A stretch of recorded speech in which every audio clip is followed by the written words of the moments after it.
Today is Wednesday, April 15th, 2026. We are at the Champney Falls trailhead off the Kank at around 10 o'clock in the morning.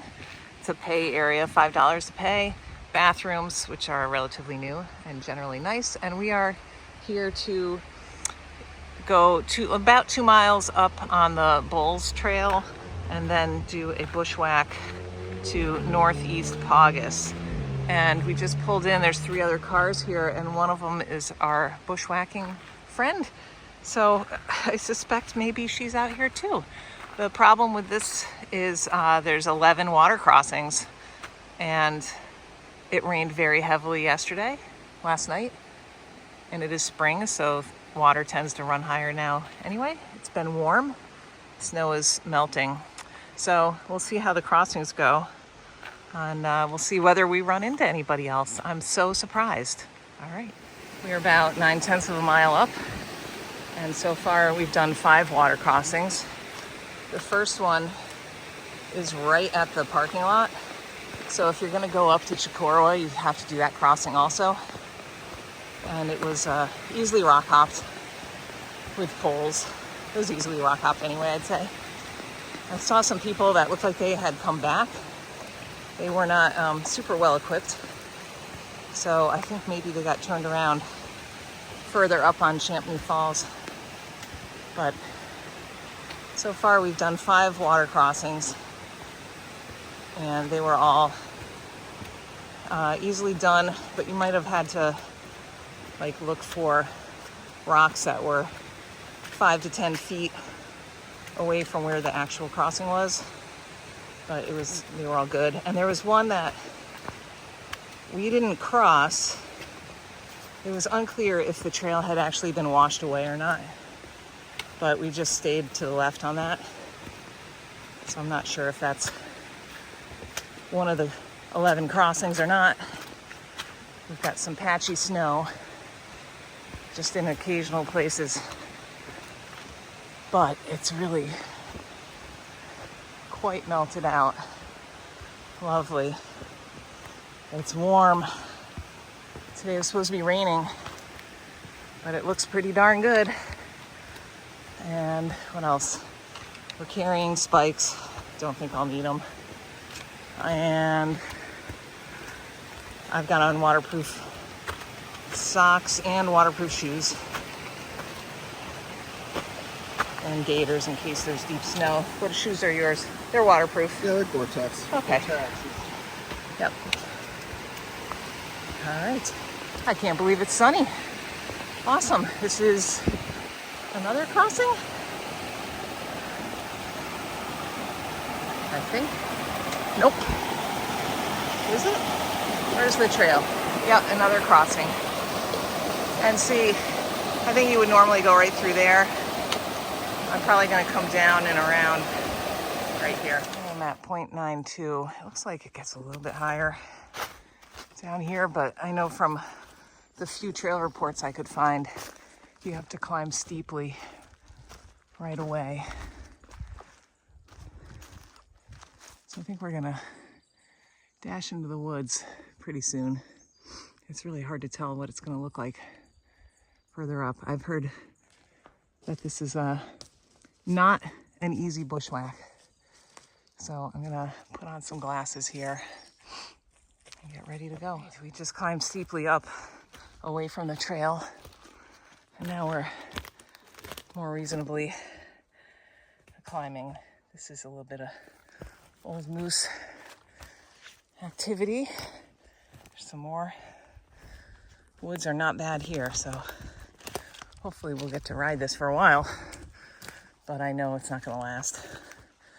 And I think the area right before the summit is the worst part. So we shall see. It's not too bad here though. So the bushwhack was actually much easier than I was led to expect. We've got clouds whipping through right now. We are in the summit area, which is tighter. And it says on Gaia for me that the summit jar is like 115 feet that way, but it appears to be higher over here. So we're just gonna come through And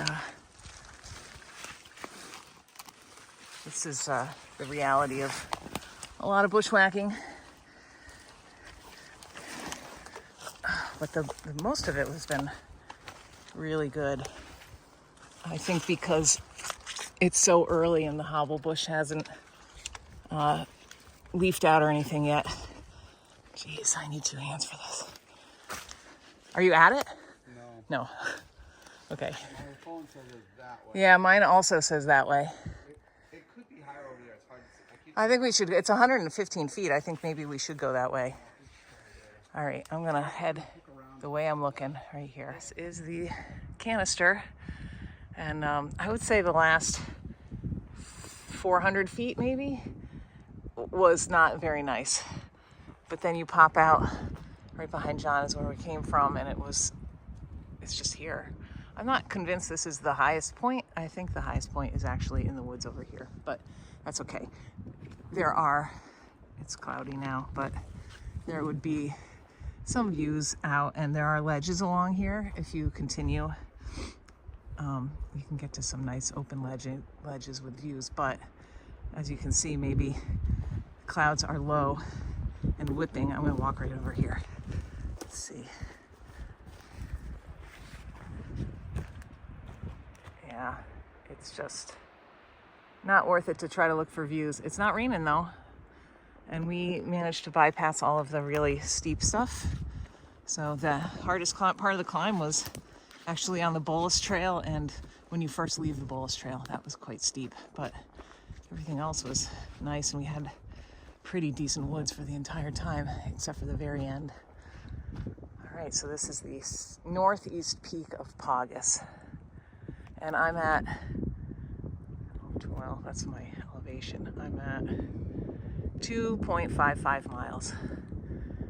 All right, we're gonna head back on the Bolus Trail now, and this is further up that we're gonna go that way, and as you can see, maybe it's uphill, so we had cut in a little bit earlier than this, but I think the line we found coming out, everything was better. Well, not everything.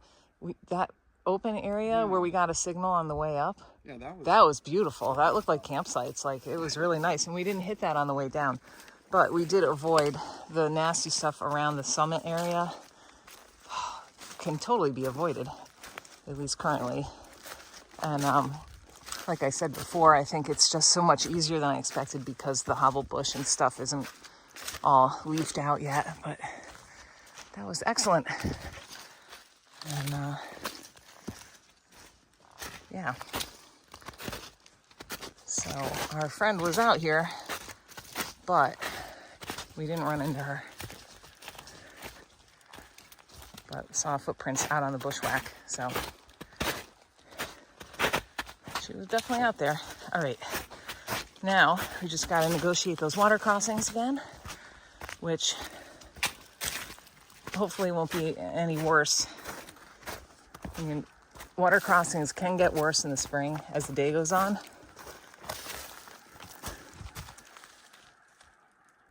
Oh, those are frogs. I was like, what the heck is that sound? No, it's peepers. There's like a vernal pool in there. I don't think this will capture it. Let me see. I don't know if that picks up on the phone. It might sound like geese flying, honking, but it's a vernal pool. We could walk in there if you wanted to look. How far away is it? I think it's right there. I don't mind. Okay, I'm gonna go check it out. We are at the vernal pool. They made noise all the way here until we popped out, and then they all stopped. So I don't know how they know we're here. They're not casting a shadow, but we've been standing here for about 3 minutes and nothing. I think we're gonna head down, but it's very cool. It was so loud. All right, bummer. There's also a really good vernal pool on the way out to 13 Falls on the Franconia Brook Trail. That has like a view of Bond Cliff. That thing is popping with frogs, like not just in the spring. Yeah. But bummer. All right. That was my excitement for the day, and then they stopped. We are inside of the forest protection area, a quarter mile from the trailhead now. So I think the only water crossing we have left is the one right at the beginning of Champney Falls Trail, which was an easy rock hop this morning. Yeah, it's not raining, which is excellent. That was going to end up being about 5 miles for us, and it was way, way easier than I had feared based on other reports. So I guess early spring is a good time to get that. And I think on the way out on the Kank, we're going to stop at the Rail and River Trail, which is like a little half-mile loop. I think it's an interpretive trail. We're working on the 30th edition of the White Mountain Guide, and I don't even know if it's in the 31st edition. I have to look, but it's not on my Gaia, but I think we'll stop and see if we can do that. The place where you park is gated right now, but I think we can park on the side of the road and go in and do it. So that's our plan, unless it starts pouring rain. This was lovely. Did not need any traction. Just wasn't sure what it was going to be like, because we haven't been hiking for a week. I just got my 5th mile right there. But yeah, and it's downright balmy out right now. I don't know what the temperature is, but I think it was going to be around 60 today. And it kind of feels like it. So it's definitely feels like spring. I'm here for it. No bugs yet. And not much mud on this either, so that's good.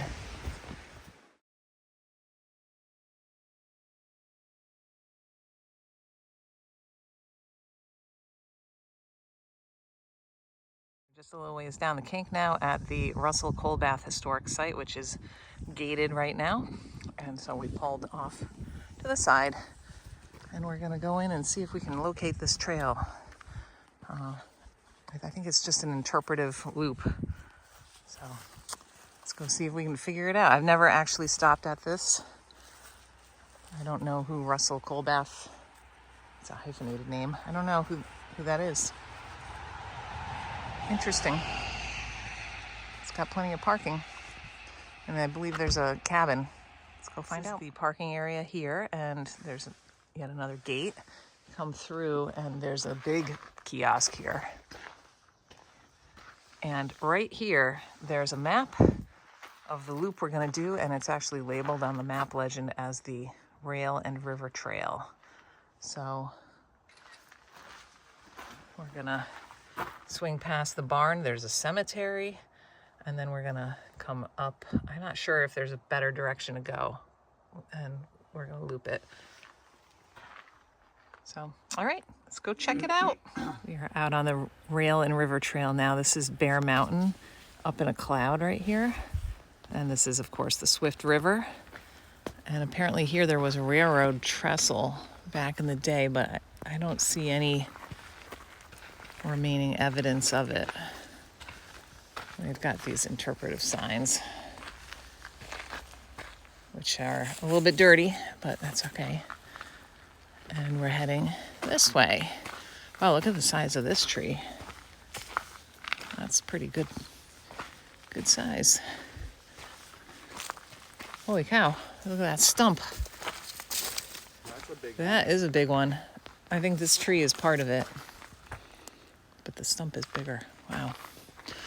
So they did say that the homestead was built using timber from this land, and the pine board flooring was 24.5 inches wide. There are definitely frogs in that. I could hear more vernal pools. No. I can still hear them out in the distance. I didn't hear this one making noise, but I can see there's stuff in there.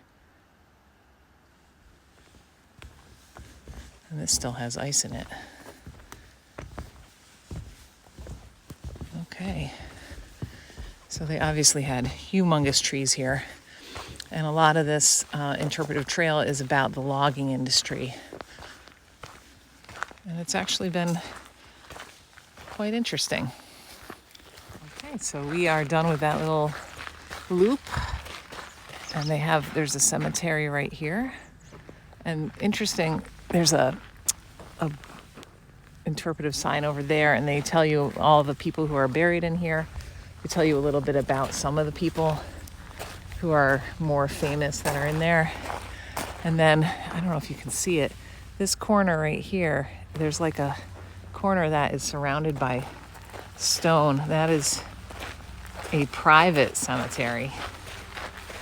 That's kind of neat. And this is the barn, which is modern. Looks like it has, maybe they sell food or something in there. I don't know. I think they have bathrooms in there. Obviously places to sit. They just have a lot of parking. I don't know who comes here and how long they spend. Not a lot to see or do, but it's done. And that was kind of interesting. I always like to hear about the history of logging in the White Mountains. And see some of the old pictures too. All right, so this was the Rail and River Trail at the Russell Coal Bath Historic Site. Russell was one of the families that lived here, and then Coal Bath was one of the other families that lived here. It's on the Registry of Historic Places. And this right here is a little path that will take you out to Jigger Johnson Campground, which is right next door.